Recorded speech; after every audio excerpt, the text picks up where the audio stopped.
Two things about Studio Series 86 Megatron. The first is that I ordered Megatron and Soundwave at the same time, and it actually wasn't until they both arrived that it hit me. These are leader class figures at what used to be considered the Voyager class size. So how do they earn their upgrades to the higher price point? Well, with Soundwave, it basically comes with 3 core class figures, and they're like $10 or so each, so that math isn't hard. What about Megatron? The first clue came before I opened the box. 54 transformation steps. That's almost twice as many as Soundwave and more than Soundwave and his 3 cassettes put together. So what we have here is a lot of engineering to put him on par with Optimus Prime, who has only 40 steps, by the way. He has all the articulation Optimus has, finger joints, butterfly joints, limited ball joint on the head, but his elbows go farther and his feet can pivot forward in addition to the toes going down. I'm not sure what pose you do with those toes though. Okay, the real answer is they both happen to have it because of their transformation. So yes, in terms of complexity and screen accuracy, he is Prime's equal. In fact, he's more complex and more screen accurate because his back is nice and clean. And Optimus has that big backpack.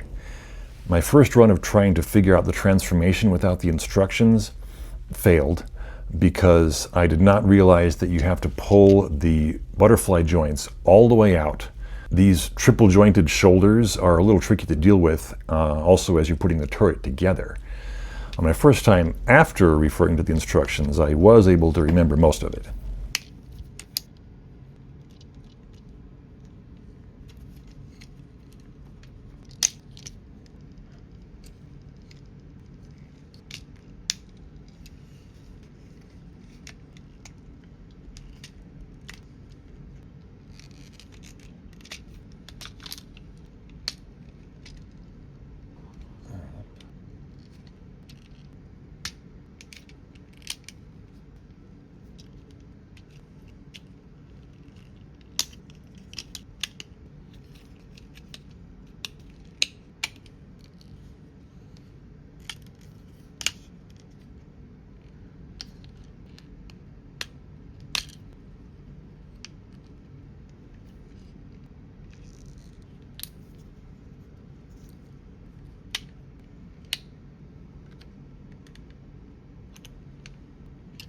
And once you get through those 54 steps to get to tank mode, Megatron is problematic. That's the second thing I wanted to talk about. In fact, I will go so far as to say that using Gun Robo as the leader of the Decepticons was a mistake. I'm not saying that Hasbro could have predicted that things would get to the point where even Six Shot can't claim to have a gun mode anymore, but having the leader of the Decepticons turn into a handheld weapon, honestly, it never made sense. It's cool that he turns into something that symbolizes violence and menace, but in practical terms, it just doesn't work. For Megatron to have an alt mode that's useless, unless he has someone with him that he trusts, it's out of character. As kids, we knew it was weird, but that's the way it was because that's what the toy was. So now, Megatron turns into a tank. And to me, this tank has 2 big issues. One is while the turret does rotate, the hinge is at the back instead of at the center. If that hinge wasn't also a transformation joint, I say it wasn't really worthwhile to have it.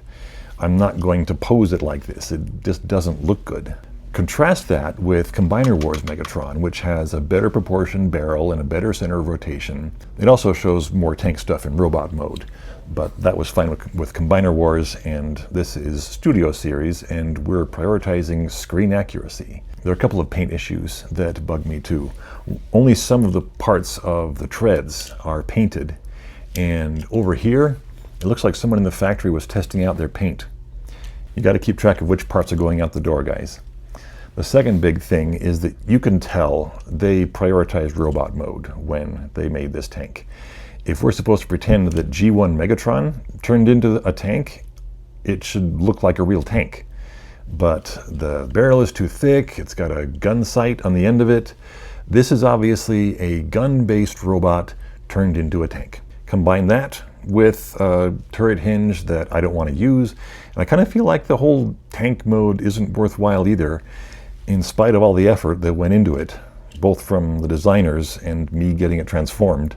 I like to transform my transformers. That's a big part of the point of having them. I'm not one to keep my transformers in one mode all the time, but with this guy, I'll be tempted. On the bright side, the bot mode is awesome. I'd even say it's practically perfect. I can't imagine how they can do better in an off-the-shelf of Target kind of toy. I don't need another Megatron. Even if there was one that turned into a gun, who would hold it? This one comes with a mini pistol version of himself that the other characters can hold. What more do you need? Actually, there are some gaps that I'd like to see filled. I'm getting the DNA Designs upgrade kit for that. And then I think I'll call it perfect. What do you think? Is this the last screen accurate Megatron we need? Does yours have practice paint on it too? Thanks for watching.